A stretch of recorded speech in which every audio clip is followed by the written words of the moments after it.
Ya, pemirsa, sektor makanan dan minuman di tahun ini kita lihat terpuruk dihantam badai pandemi COVID-19. Di sepanjang tahun 2020 juga kita lihat, namun sektor ini perlahan bangkit seiring dengan adanya pelonggaran dari pembatasan aktivitas masyarakat di tahun 2021. Pandemi COVID-19 yang terjadi sejak bulan Maret 2020 telah mengakibatkan banyak sektor usaha di tanah air terpuruk, salah satunya makanan dan minuman.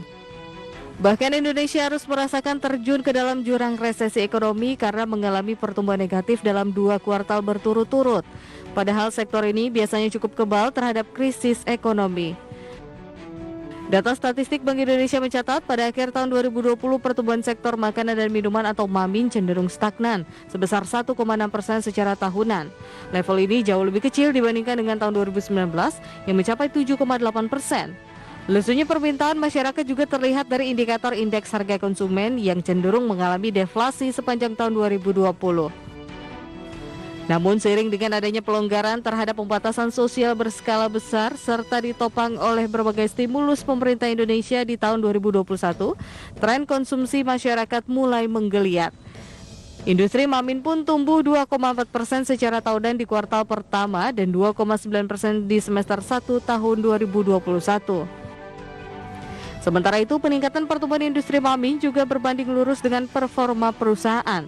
Hal ini terlihat dari pertumbuhan penjualan pada kuartal 1 tahun ini yang rata-rata naik 13% secara tahunan. Pencapaian ini lebih tinggi dibandingkan dengan periode yang sama tahun 2020 sebesar 6% secara tahunan. Berbagai sumber IDX Channel.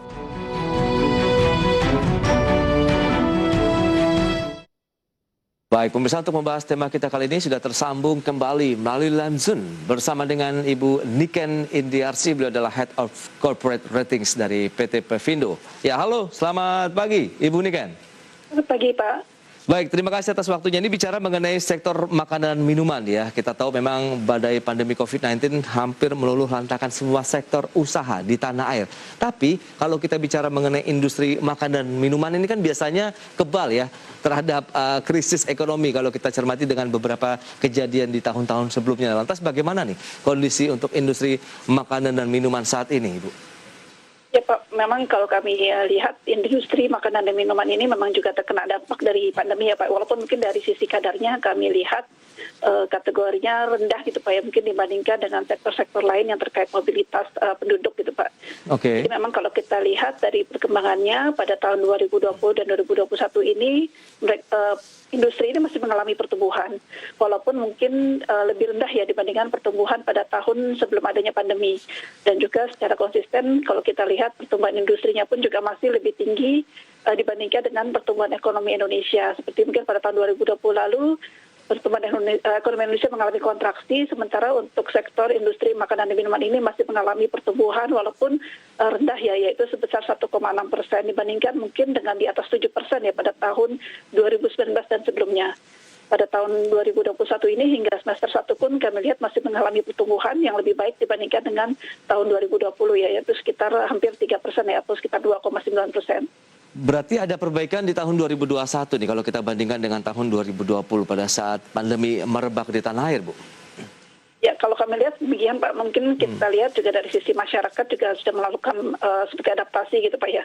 Karena memang mungkin pada tahun 2020 pada saat pertama kali kita terkena dampak dari atau wabah dari pandemi ini kan mungkin perlu adjustment ya, atau mungkin adaptasi. Sementara kalau kita lihat di semester 1 ini adanya mungkin dari masyarakat sudah mulai beradaptasi ya, walaupun nanti di semester kedua ya, terutama mungkin di kuartal ketiga ini perlu kita cermati ya bagaimana dampak adanya PPKM terhadap kinerja di sektor makanan minuman ini.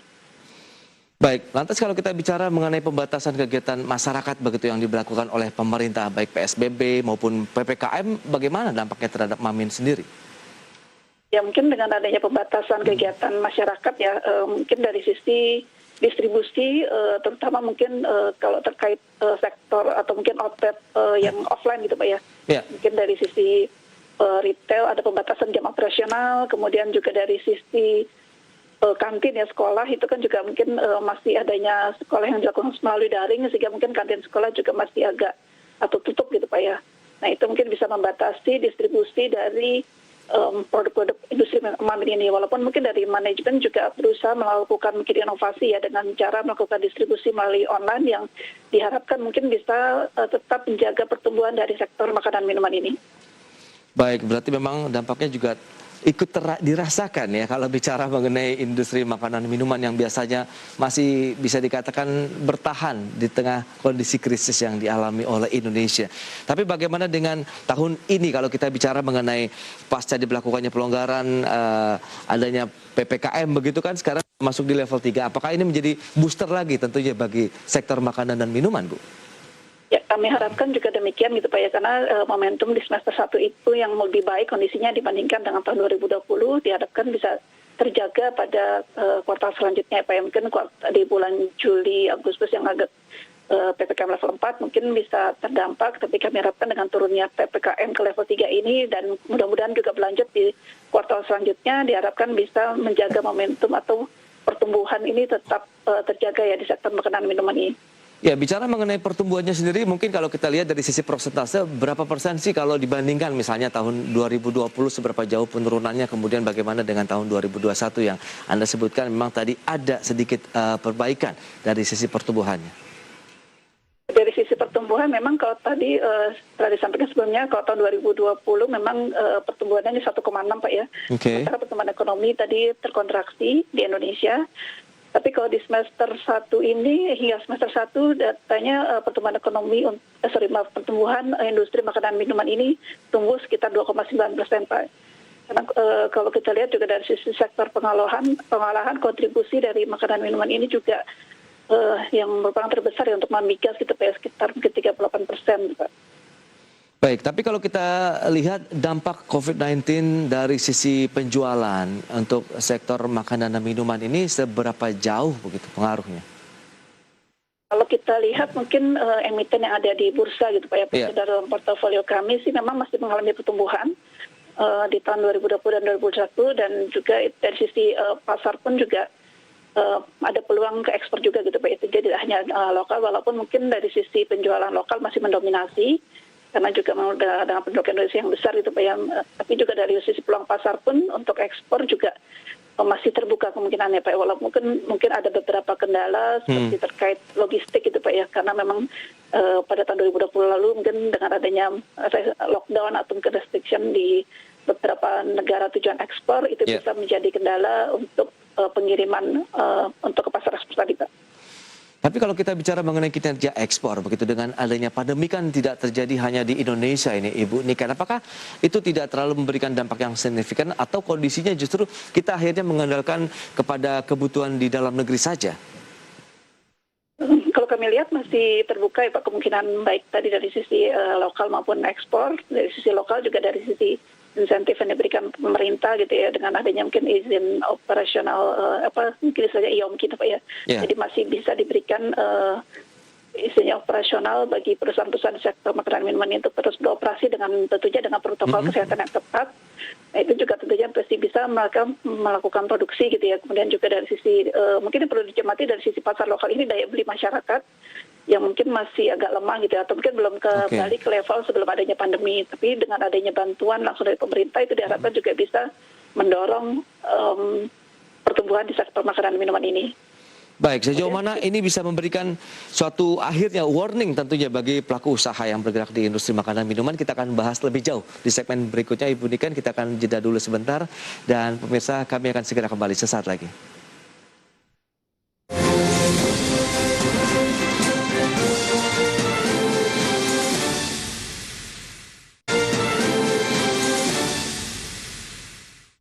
Baik pemirsa, kita lanjutkan kembali perbincangan bersama dengan Ibu Niken Indiarsyih. Beliau adalah Head of Corporate Ratings dari Pevindo. Ya, Ibu Niken, dengan kondisi seperti saat ini, tadi sudah disampaikan juga, apakah ini menjadi satu langkah yang diambil oleh para pelaku usaha ataupun perusahaan-perusahaan yang bergerak di sektor makanan dan minuman untuk melakukan mungkinkah efisiensi dari perusahaan-perusahaan tersebut? Ya, Pak. Tentunya dengan kinerja penjualan yang lebih dari sisi pertumbuhan tentunya lebih rendah dibandingkan kondisi sebelum pandemi, ini tentunya menuntut para manajemen ya di sektor ini untuk melakukan efisiensi biaya tentunya, terutama dari sisi beban produksinya ataupun juga beban operasionalnya. Kalau dari sisi bahan produksi, mungkin dari sisi mereka melakukan efisiensi untuk proses produksinya gitu, sehingga mungkin dari sisi proses produksi tetap lancar, walaupun mungkin juga mereka perlu melakukan penyesuaian ya terhadap mungkin shift kerja gitu ya, dengan adanya protokol kesehatan yang perlu diterapkan. Kemudian dari sisi beban operasional, baik beban umum ataupun juga beban penjualan, tentunya akan dilakukan mungkin inovasi ataupun juga efisiensi, karena mungkin terutama untuk kegiatan promosi sebelum pandemi mungkin ada kegiatan below the line gitu Pak ya. Nah itu mungkin selama pandemi ini tidak bisa atau tidak dimungkinkan karena terkait mungkin seperti gathering ya atau pengumpulan massa ya. Tentunya itu mungkin menjadi agak terbatas, sehingga mungkin para pemain juga mungkin mencari distribusi lainnya seperti mungkin distribusi melalui online gitu Pak ya, sehingga dapat menjaga dari sisi kinerja pendapatan maupun juga dari sisi biayanya. Tapi kalau kita bicara mengenai upaya-upaya efisiensi tadi yang sudah dilakukan, lantas bagaimana dengan kinerja perusahaannya? Mungkin dari sisi entah itu performa keuangannya begitu di tengah pandemi seperti saat ini? Ya kalau kami lihat sih dari sisi yang kami amati dari perusahaan yang ada di portofolio kami, memang dari sisi margin laba masih bisa terjaga gitu Pak ya, atau mungkin mengalami peningkatan sedikit untuk beberapa perusahaan.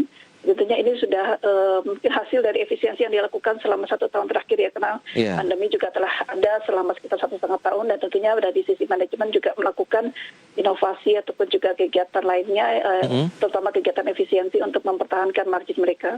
Oke, berarti memang efisiensi saat ini menjadi salah satu kunci ya utama mereka bisa bertahan di tengah pandemi ya Bu. Baik, kalau bicara mengenai fluktuasi dari harga komoditas, adakah ini juga memberikan suatu korelasi terkait dengan sektor makanan dan minuman di dalam negeri?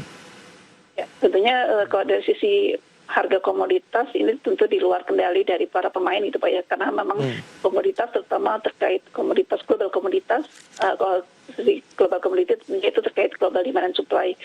Mungkin di saat ini dengan adanya recovery pertumbuhan ekonomi di Cina juga itu menjadi beberapa harga komoditas menjadi naik gitu Pak ya, dan tentunya ini perlu dicermati juga dengan para pemain di sektor ini, bagaimana mereka melakukan efisiensi ataupun juga melakukan strategi lainnya untuk mempertahankan laba di tengah harga komoditas yang meningkat tadi ya.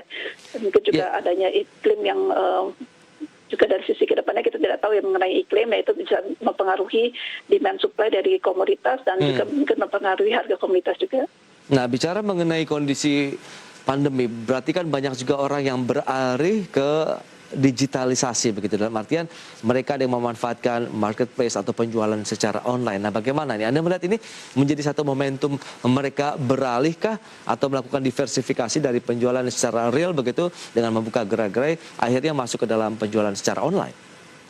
Tentunya memang adanya pandemi ini menuntut perusahaan untuk semakin proaktif, inovatif ya, dan juga menggencarkan pemasaran melalui berbagai macam saluran. Tidak hanya yang offline tapi juga melalui online seperti melalui tadi marketplace, e-commerce ataupun juga mungkin online delivery lainnya ya. Jadi kalau kita lihat memang sepertinya ada peningkatan juga Pak ya di sektor atau digital ini, walaupun mungkin dari sisi kontribusi masih belum mendominasi ya dibandingkan mungkin dengan dari saluran distribusi yang lainnya.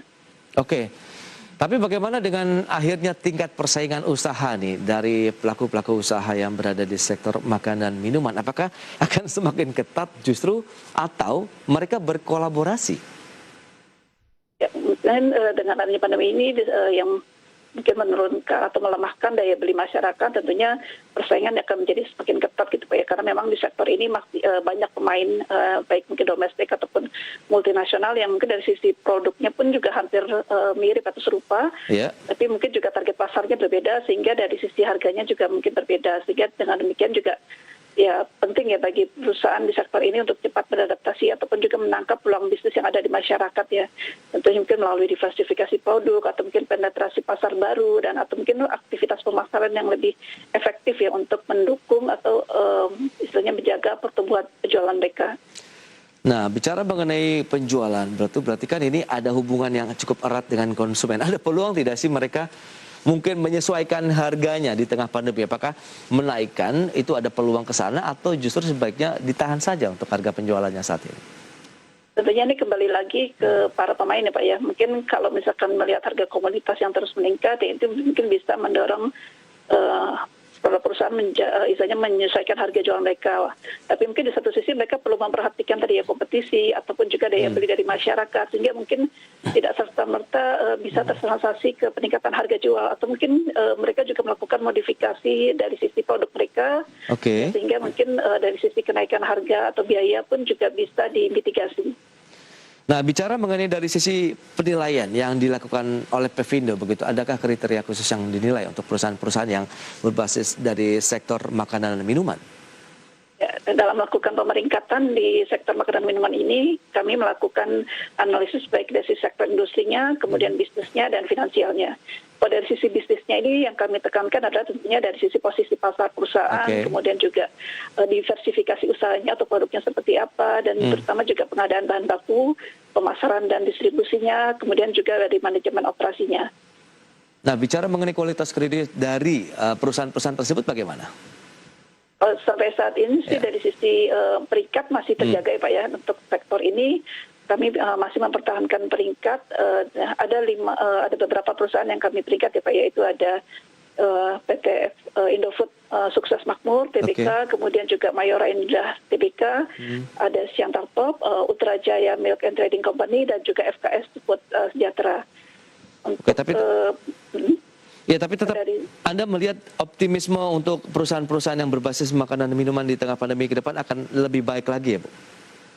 Ya, tentunya dengan pertumbuhan ekonomi yang ekspektasikan lebih baik, Pak, dengan adanya mungkin program vaksinasi yang berjalan, walaupun masih kita perlu cermati juga dengan adanya kemungkinan apakah ada varian baru yang bisa mengganggu ataupun itu dia.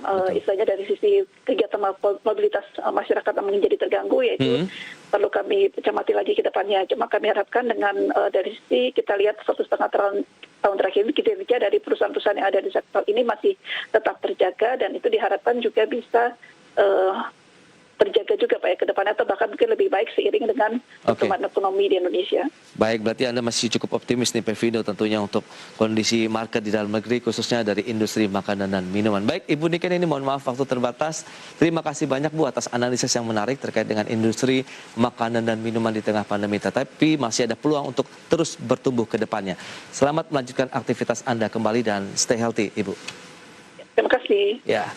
Baik pemirsa, demikian perbincangan kami bersama dengan Ibu Niken, dan sudah 1 jam saya juga menemani Anda dalam market review.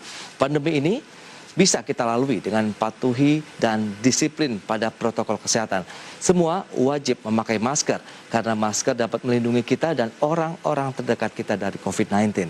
Gunakan masker secara benar dan ajak keluarga serta orang di sekitar untuk melakukan hal yang serupa. Salam sehat. Ya pemirsa, semoga pembahasan tadi dapat menjadi referensi dan sumber informasi untuk Anda. Tetap perbarui informasi Anda hanya di IDX Channel, your trustworthy economic business and capital market channel. Saya, Prasetyo Wibowo, beserta kerabat kerja yang bertugas undur diri. Terima kasih dan sampai jumpa.